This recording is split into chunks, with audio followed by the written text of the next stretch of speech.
In 1907, Britain and France embraced Russia. They used honey, in a triple alliance, Britain, France and Russia. And the honey that they used to trap Russia was that if we win the war that's coming with the Ottoman Empire, you will get Constantinople, which is what Russia wants. But they promised Russia one thing through the front door, and they took it back through the back door, like what they did to the Arabs. These are people with PhDs in deception. If they tell you that the sun is shining, don't believe them.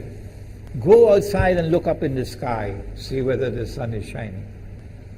When the Russian army had fought in the First World War and had suffered the most losses, the brunt of the kill were Russians. And they were now winning the war. And the Ottoman Empire was collapsing. And the Russian army is only an arm's length away from Constantinople. They don't want Russia to get Constantinople. No. So what did they do? Russian Jews organized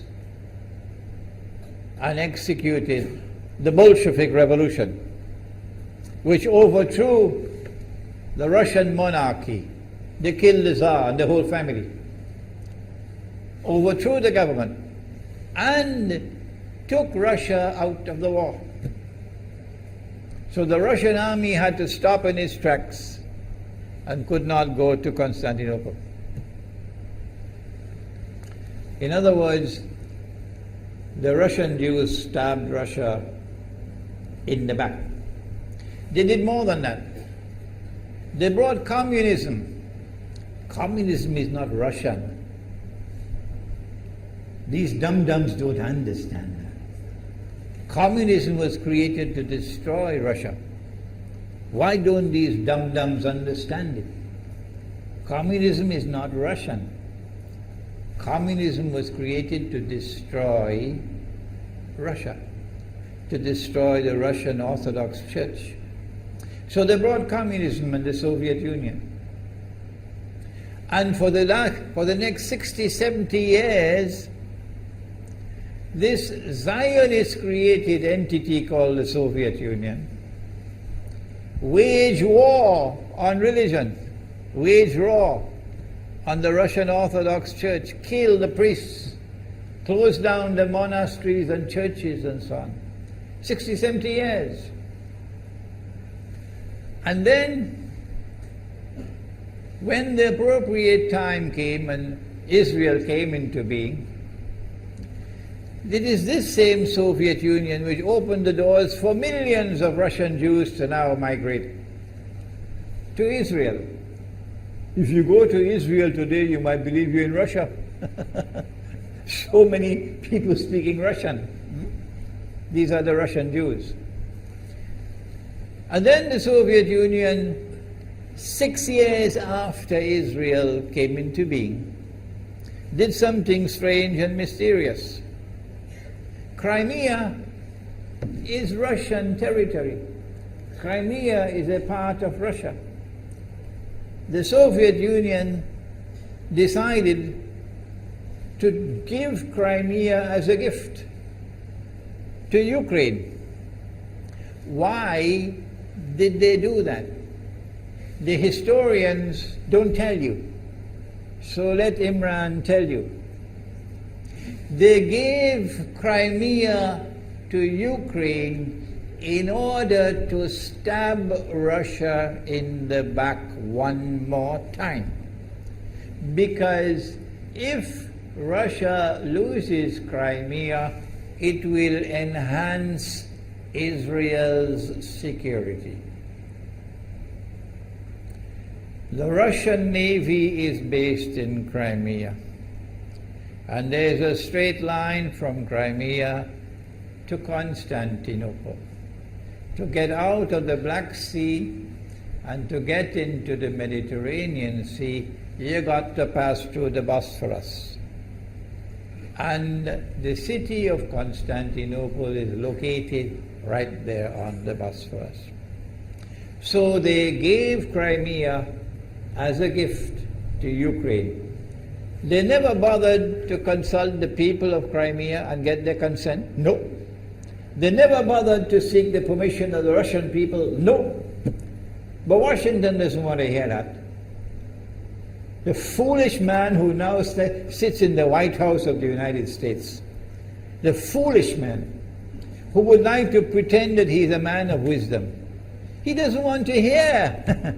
But what are the rights of the Russian people? Were they not violated? Do they not have the right to correct Iran and recover the territory which was unjustly taken away from them on Israel's behalf?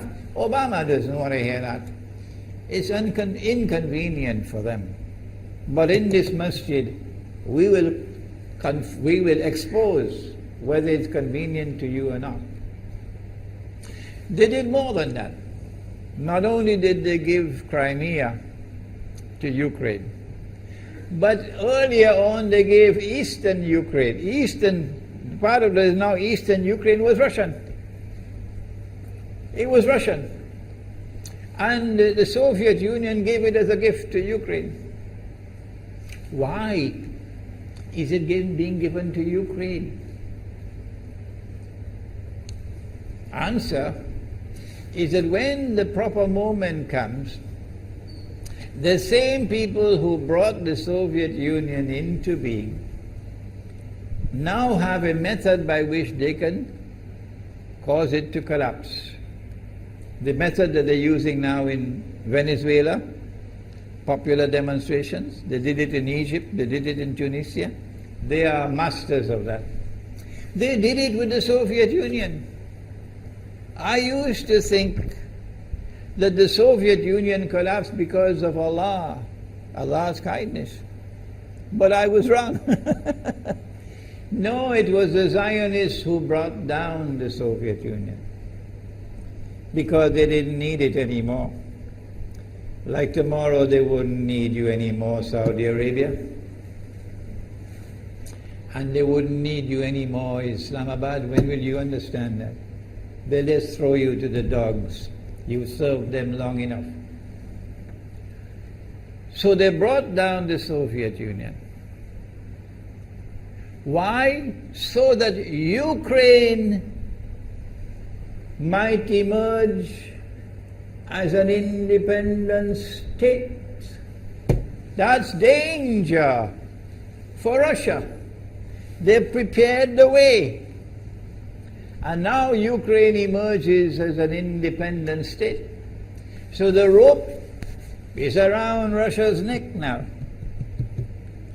And from that day, when the Soviet Union collapsed, until yesterday, the relationship between Russia and Ukraine was always problematic. But the people of Ukraine still had the good sense and wisdom to appoint a government that was pro-Russian. The Zionists decided it's time for us to use our, the street demonstrations. And last October, November, December, the world witnessed Caracas all over again. And eventually, the Zionists got what they wanted. You have the money, and you can send in your special people, snipers who will kill, and so on, throw petrol bombs and so on. And eventually they got what they wanted. They created enough havoc. May Allah protect Malaysia from that. Ameen. Ameen. And the president of Ukraine fled. He's a democratically elected according to your method, Mr. Obama, according to your system. He's a legally elected president of Ukraine. And he had to flee. And these hypocrites in Washington and London and Paris who would like us to believe that they are honorable men. They are not. Instead of standing on the side of the legally appointed president and demanding the rule of law, they all showed their colors as hypocrites in immediately recognizing the new government in Ukraine. The new government in Ukraine is anti-Russian. That's what they wanted. That's why they brought down the Soviet Union, to bring in a Ukraine into being as independent state, and then to eventually get an anti-Russian government in Ukraine. If by Allah's kindness Putin had not intervened and been so spectacularly successful, this is what the plan would have been. The new government in Ukraine would have joined NATO, and Russia could not stop it. And when the new government in Ukraine joined NATO, NATO will then send its armed forces into Ukraine. It could include nuclear weapons. Then Ukraine will pick a fight with Russia and decide that Russia must now vacate Crimea. Shut down your naval base. The rope is now tightened around your neck. Russia has to put its tail between its legs and withdraw its fleet, Black Sea Fleet, from Crimea. Russia is no longer a naval power. Crick crack, you finish. And Israel will celebrate. That was the master plan. But Allah planned, and Allah's plan was successful. And it is time for the Muslim world to recognize and to see, I cannot influence governments, so what can I do? Don't bother, you waste your time with governments. But the people can understand that this was Allah's plan. They planned, the enemy planned for so long, and at the last moment Allah intervened. And Putin was able to get the people of Crimea to vote in a referendum. And they voted 90-something% in favor of returning to Russia. They were a part of Russia, and they want to return to Russia. So Putin was successful in delivering to the Zionist movement the first defeat it has ever suffered, significant defeat in the more than 100 years since the Zionist movement was established. If that is not a sign from Allah, it's time for you to wake up.